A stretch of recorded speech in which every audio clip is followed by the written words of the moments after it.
दलील क्या? एक साहब मुझे कहने लगे ये जो हनफिया ने दो नमाजों को इकट्ठा करने की इजाजत नहीं दी, ये तो बिल्कुल बुखारी मुस्लिम की हदीसों की मुखालफत है।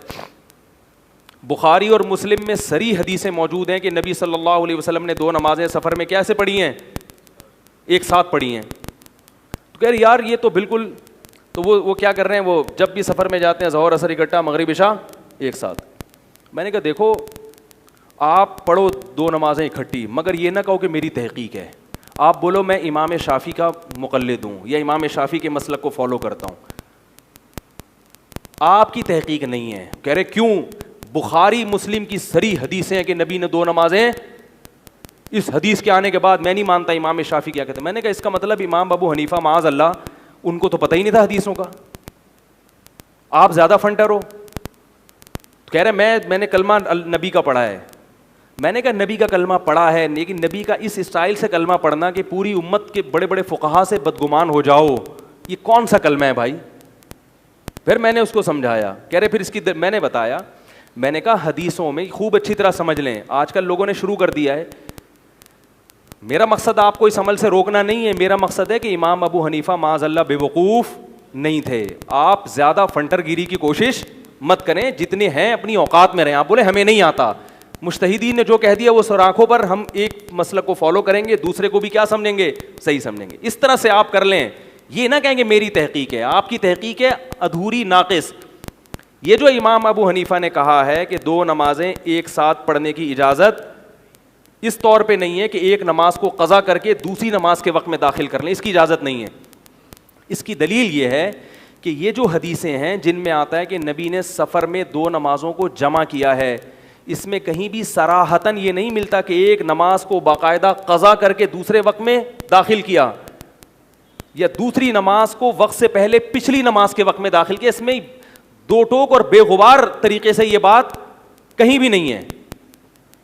लिहाजा इमाम अबू हनीफा कहते हैं इससे मुराद जमा सूरी है, सूरतन जमा किया है। सूरतन जमा का क्या मतलब है? ज़ोहर को मुअख्खर किया, यहाँ तक कि जब असर का वक्त करीब होने को था तो आपने ज़ोहर पढ़ी और फ़ौरन ही असर का वक्त दाखिल हुआ, असर भी पढ़ ली। मगरिब को मुअख्खर किया, यहाँ तक कि जब इशा का वक्त करीब आने लगा तो मगरिब पढ़ी और फिर जैसे ही ईशा का वक्त फ़ौरन दाखिल हुआ है उसी वक्त, यानी इतना अंदाज़ा था ना कि इस वक्त तक हम सलाम फिर लेंगे, ईशा पढ़ी। और इस पर बड़े मजबूत दलाइल हैं। सबसे पहली दलील सहीह है मुस्लिम की हदीस है कि मदीना मुनव्वरा में रसूलुल्लाह सल्लल्लाहु अलैहि वसल्लम ने बग़ैर बारिश के, बग़ैर बीमारी के, बग़ैर किसी उज़र के दो नमाज़ों को इकट्ठा पढ़ा है।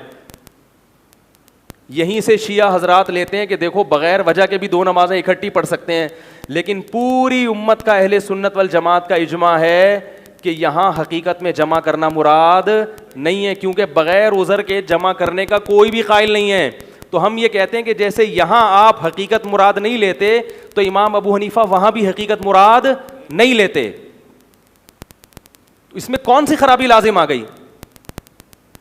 दूसरी बात ये, अब्दुल्लाह इब्न उमर रज़ी अल्लाह ताला अन्हु से साबित है, सफ़र में जल्दी थी, तहावी में ये हदीस सही सनद के साथ मौजूद है। सफ़र में थे, उनकी बीवी ने उनको बुलाया, वो गए तो लोगों ने कहा मगरिब का टाइम हो गया। आपने फरमाया नहीं ठहरो। रावी कहते हैं यहाँ तक कि जब बिल्कुल शफक गायब होने लगा उस वक्त आपने मगरिब पढ़ी, और जब बिल्कुल गायब हो गया तो आपने क्या पढ़ी? इशा पढ़ी। तो एक सहाबी रसूल जो फ़कीह थे बहुत बड़े, उनका अमल से भी इसकी क्या हो रही है? बोलो भाई, तायीद। तीसरी बात, अब्दुल्लाह इब्न मसूद रज़ी अल्लाह ताला अन्हु जो नबी के सफ़र और हज़र के साबित हैं, साथी हैं, वो कहते हैं कि रसूलुल्लाह सल्लल्लाहु अलैहि वसल्लम ने हज के मौके के अलावा कभी भी दो नमाजों को इकट्ठा, सही हदीस है बिल्कुल। आप कह सकते हैं कि नहीं भी अब्दुल्लाह बिन मसूद को पता नहीं चला होगा।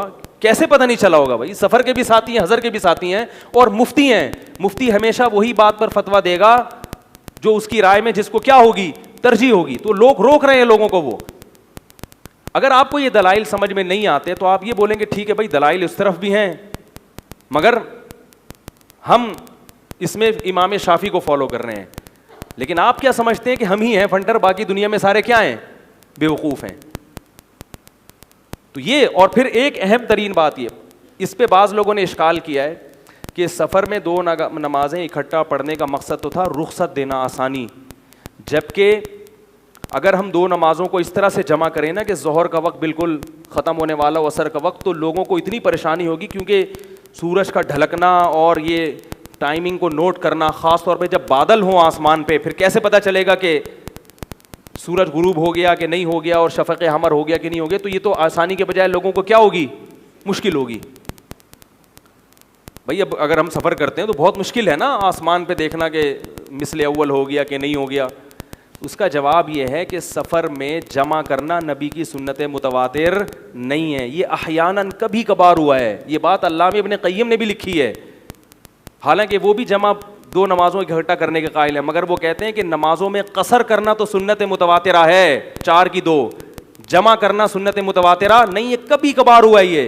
तो कभी कभार ऐसे मौके पे हुआ होगा कि जब नबी सल्लल्लाहु अलैहि वसल्लम और सहाबा वाज़े तौर पर देख रहे हैं कि सूरज क्या हो रहा है, शफ़क़ गायब होने वाला है और ईशा का वक्त शुरू होना। अगर हमेशा ऐसा होता फिर हम ये कहते कि भाई हमेशा कैसे पता, हमेशा तो मुश्किल है पता चलना। जैसे अब्दुल्लाह इब्न उमर ने साफ देखा कि भाई जो सुर्ख रोशनी है वो गायब हो गई, तो अब क्या करो, ईशा पढ़ लो।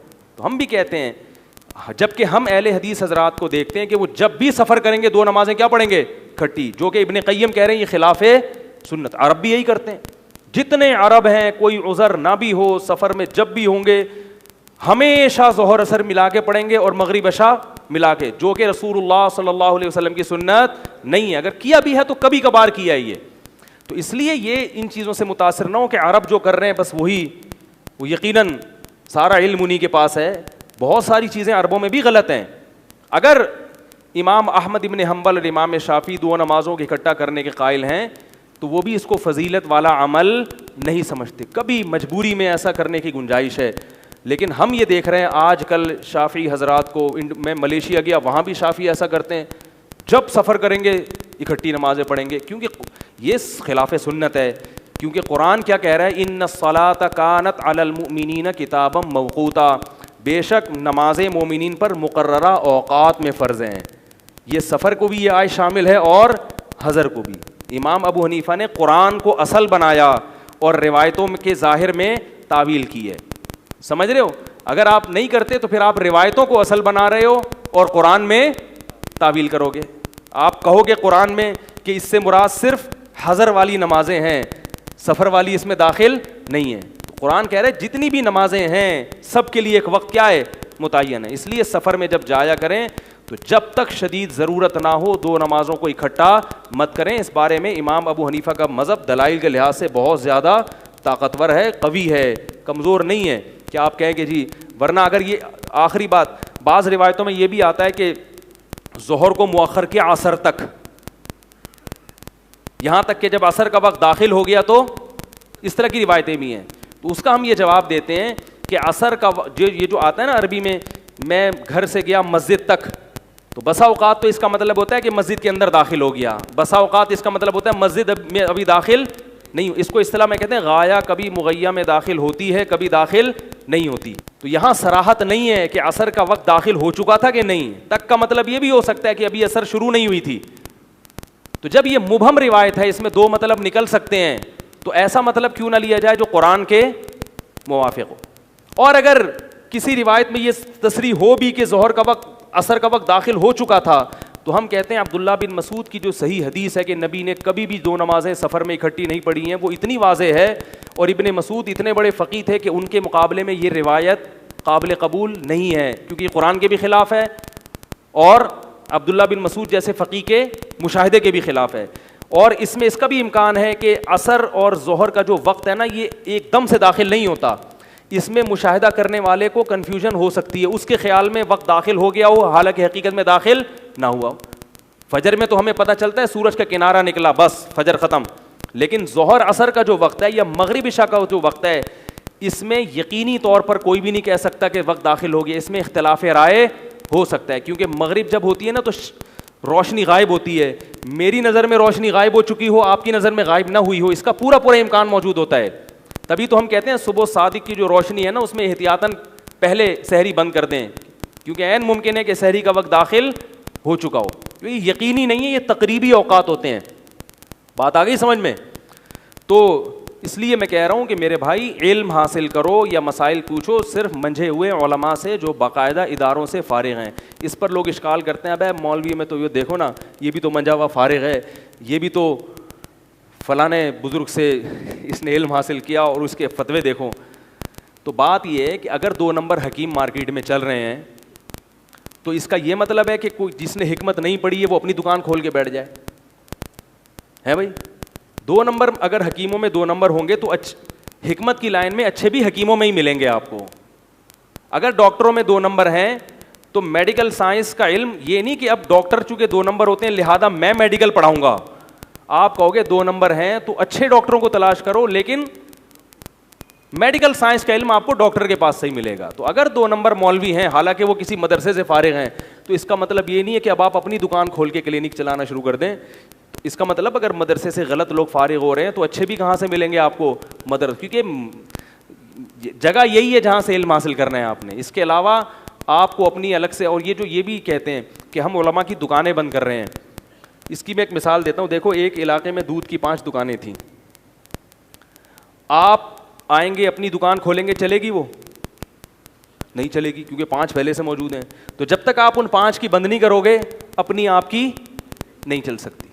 तो ये जो कहते हैं ना हम उलमा की दुकानें बंद कर रहे हैं, असल में अपनी खोलना चाह रहे हैं, और वो दूसरों की बंद किए बगैर, बोलो ना भाई, चल नहीं सकती। मकसद ये है कि दूसरों की जब तक बंद नहीं होगी तो अपनी चलेगी नहीं। ये मसला है सारा। कहाँ से कहाँ बात चली गई यार।